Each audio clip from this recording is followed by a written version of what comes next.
Guys welcome you all to my channel SSC smart classes की video जो है वो इनकम टैक्स डिपार्टमेंट में नए रिक्रूटमेंट रूल के रिगार्डिंग है। तो इससे पहले भी मैं आप लोगों के लिए वीडियो बना चुका हूं जिसमें मैंने आप लोगों को बताया था कि जो नए रिक्रूटमेंट रूल है उसका ड्राफ्ट जो है वो जारी है, लेकिन वो आगे इम्प्लीमेंट हुआ नहीं और प्रोटेक्शन क्लोज के रिगार्डिंग भी कोई इन्फॉर्मेशन अभी तक नहीं मिली है। प्रोटेक्शन क्लोज का मतलब यही होता है कि अगर ये रिक्रूटमेंट रूल जो है वो आपकी ज्वाइनिंग के बाद आते हैं तो क्या आप पे इसका इफेक्ट पड़ेगा, क्या आपको प्रोटेक्शन मिलेगी, क्या आपके ऊपर इम्प्लीमेंट नहीं होगा, तो उसके रिगार्डिंग है।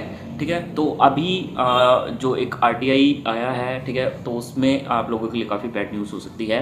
बैड न्यूज़ इस तरीके की हो सकती है कि जो आपके नए रिक्रूटमेंट रूल है उसको लेकर के थोड़ा सा इसमें चेंजेस किए गए हैं। अब आपका जो जीएसटी डिपार्टमेंट है, जीएसटी डिपार्टमेंट में आपके ऑलरेडी जो मतलब वहाँ पे प्रमोशंस हैं वो काफ़ी स्लो हैं जीएसटी डिपार्टमेंट में। मतलब आपके सीबीआईसी डिपार्टमेंट में अगर मैं बात करूँ तो इसके अलावा जो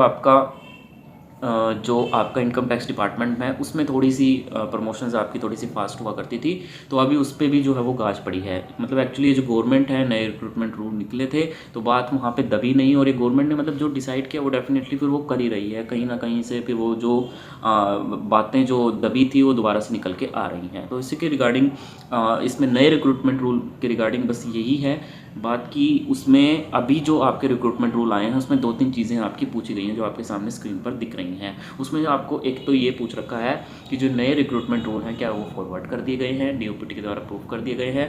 तो उसमें सीधा सा इन्फॉर्मेशन यही है कि जो नए रिक्रूटमेंट रूल हैं ये डेफिनेटली ये जो पोस्टें आपको दिख रही हैं टीए, सीनियर टीए, ठीक है, इन सारी पोस्टों के लिए इनकम टैक्स इंस्पेक्टर के लिए ये सारी चीज़ें अप्रूव कर दी गई हैं कमीशन के द्वारा।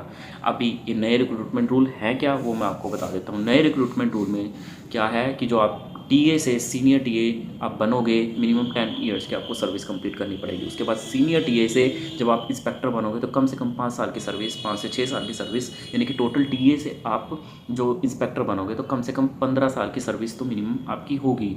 अब 15 साल की जो आपकी सर्विस होगी उसमें भी आपकी जो आगे इंस्पेक्टर के लिए आप प्रमोट होंगे तो एकदम से नहीं होंगे, उसमें भी कुछ रेश होता है कि 25% कैंडिडेट्स ही जो आगे डिपार्टमेंटल एग्ज़ाम दे के आगे इंस्पेक्टर बनेंगे और आपको एक ग्रेड पे मिलेगी। अब उसमें भले ही थोड़ी सी आपके लिए पोस्टें बढ़ा देंगे क्योंकि अभी डायरेक्ट रिक्रूटमेंट ये लोग कम करेंगे, प्रमोशंस की जो है वो ज़्यादा करेंगे। आईसीटी ऑलरेडी बैन है। अब अभी के वक्त क्या होता था, अभी के वक्त भी ये चीज़ें जो है वो डिपार्टमेंट टू डिपार्टमेंट और रीजन वाइज वेरी कर सकती है। जैसे मुंबई में क्या सिनेरियो था कि आपके टीए से जो सीनियर टैक्स असिस्टेंट लगे थे वो काफ़ी फास्ट लगे थे। मतलब ये लगा लीजिए 2.5 से 3 साल में वो सीनियर टीए बन गए और उसके 2.5 साल बाद वो इंस्पेक्टर बन गए। तो मतलब टीए से आईटीआई बनने में उनको 5 साल लगे और अभी इतना टाइम उनको लग रहा है। तो ये भी एक पहले अच्छी इन्फॉर्मेशन थी, बट अभी कमीशन के द्वारा साफ साफ अप्रूव कर दिया गया है। दोनों आपके सामने जो मैंने स्क्रीन के सामने जो आपके सामने शो किया है आप पढ़ लीजिएगा इसको अच्छे से, और इसमें साफ साफ ये लिखा है कि रिक्रूटमेंट रूल जो है वो आगे फॉरवर्ड कर दिए हैं। अब ITEF जो है वो हमेशा ट्राई करता है एम्प्लॉयज़ की फेवर में, मतलब जो एम्प्लॉयज़ के साथ कुछ गलत हो रहा हो तो उसके अगेंस्ट वो आवाज़ उठाता है। ठीक है, डीओपीटी तक वो मामला फॉरवर्ड करता है, डीओपीटी को रोक कर रखता है, लेकिन एक हद तक, एक लिमिट के बाद, ठीक है, वो डीओपीटी के मामले में इंटरफेयर नहीं कर सकता। ठीक है, तो यहाँ पे आगे वो कुछ नहीं कर सकता। ये रिक्रूटमेंट रूल ऑलरेडी फॉरवर्ड हो चुकी हैं। बहरहाल आपकी इस सब पे क्या राय है, अपनी राय हमें कमेंट में ज़रूर दीजिएगा, और भी किसी को कुछ एक्स्ट्रा इन्फॉर्मेशन इसके बारे में पता हो तो प्लीज़ कमेंट ज़रूर करिएगा। धन्यवाद। और एक और चीज़ कहना चाहूँगा, कंप्यूटर की बहुत बेस्ट बुक मैंने बनाई है, उसमें सारी चीज़ें मैंने बहुत अच्छे डिटेल से with theory with MCQ previous year paper डाले हैं 2022 और 2023, CHSL, MTS और CGL। इन सब के लिए जिन लोगों ने भी वो बुक ली थी डेफिनेटली वो बहुत ही अच्छा परफॉर्म करके आए हैं। 95% कंटेंट एज इट इज़ मेरी बुक से देखने को मिला है। डिस्क्रिप्शन में लिंक है, अगर आप लेना चाहते हैं या प्ले लिस्ट में जाकर के एक बार आप वो चेकआउट कर सकते हैं। धन्यवाद।